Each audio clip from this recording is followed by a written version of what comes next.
Hello and welcome to the Teen Summer Reading Program. I am Miss Rachel from the Kentwood branch of the Tangible Parish Library System, and today we're going to spice up your snack, making candy sushi. Okay, so we're making candy sushi. You can use any snacks that you have around the house, such as Rice Krispie treats, marshmallows, gummy sharks, or gummy Swedish fish, little Debbie cakes, fruit by the foot, fruit roll up, any kind of little sweet snack you got around the house. So our first roll we're going to use our Rice Krispie treat. It's going to be similar to a nigiri one, and we're going to use our gummy. So instead of wasabi, we're going to use green icing, and we're going to put a little bit more on this Rice Krispie treat here. We're going to add our gummy shark, and then you have your first roll nigiri sushi.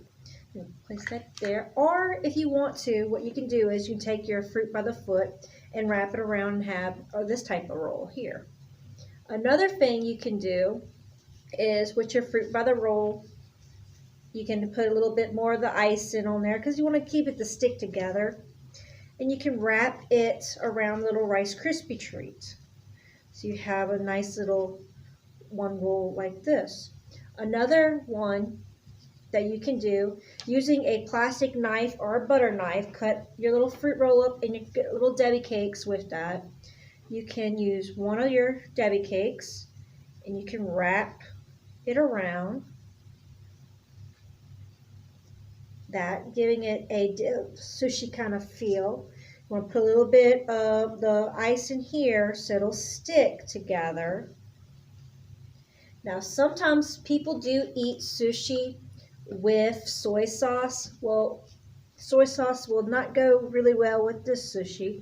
So in place of soy sauce, you can use chocolate syrup that we normally put on ice cream, which makes a really good dipping sauce for this. So here we have our plate. Voila, candy sushi with your chocolate sauce. Bon appetit.